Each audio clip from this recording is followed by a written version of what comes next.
All right, what is the lethal dose of sugar? That is to say, what is a large dose of sugar that would potentially kill you? So they've calculated that, something called the LD50, and I'll talk about that at the end here. But first, I want to talk about, is sugar addictive? Some people say, no, it's not an addiction. Other people say, yes, I am a sugar addict, And when we look at a definition, what is a definition of an addiction, or at least what is a definition of addiction? It's basically engaging in some activity or using some substance that causes you harm, clear harm, and repeatedly doing that despite that, right? So we have all kinds of addictions. There's people that are addicted, obviously, to many drugs. There are people that are addicted to video games.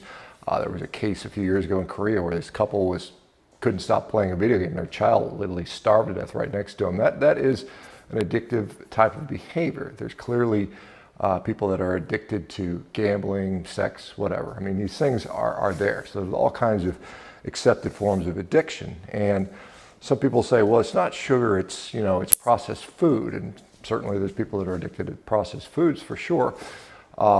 And the question is, could you be addicted to sugar itself?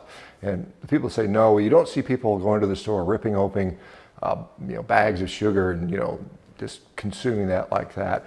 Well, there are some people that actually do that, turns out. There are people, Hal Cramner said he has nursing home patients with dementia that when they get anxious, they go and start eating pure sugar.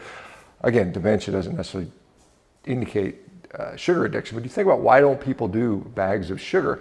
Well, because they don't have to, right? There's sugar in just about every food. There's so many foods that contain sugar, and there are people saying, well, if you're not using pure sugar, then it's not a sugar addiction. But let's talk about alcohol, for instance. There are clearly people that are alcoholics, clearly people that are addicted to alcohol, and very rarely do people drink pure alcohol. No one's out there chugging 100% straight ethanol, right?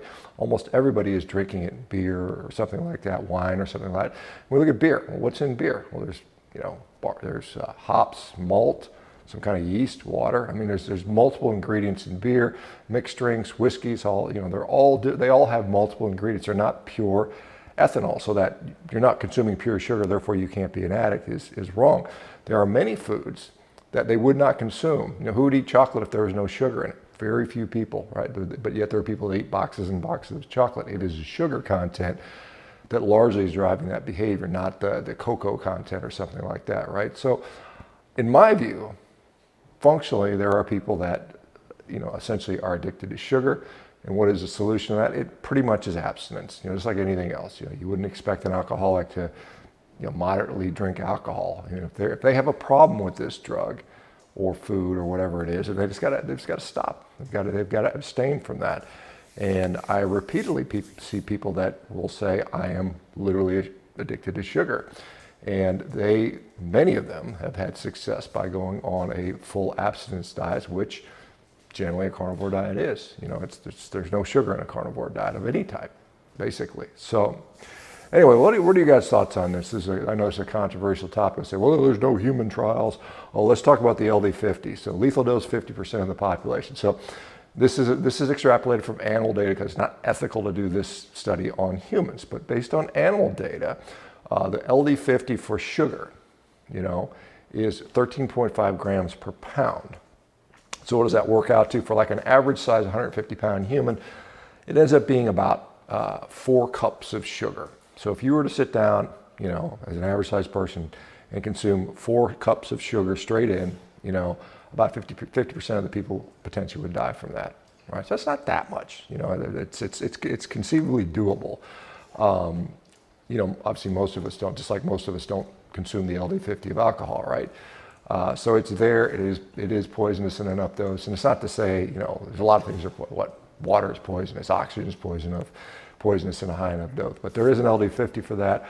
I think it is probably a major problem for many people. Some would call it an addiction. What do you guys think? Do you know anybody that's a sugar addict? And they're, like I said, the pure sugar. You think about rock candy, cotton candy, most soft drinks. The only other ingredients effectively is water, right? There's people that can't stop drinking that stuff. So anyway, in my view, sugar is a unique problem for many people. There are some people that can moderate, just like there's some people that can moderate alcohol. I mean, I've drinking alcohol in my life and I'm an alcoholic.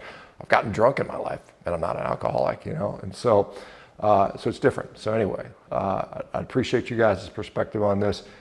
Have a great day. We'll talk to you soon.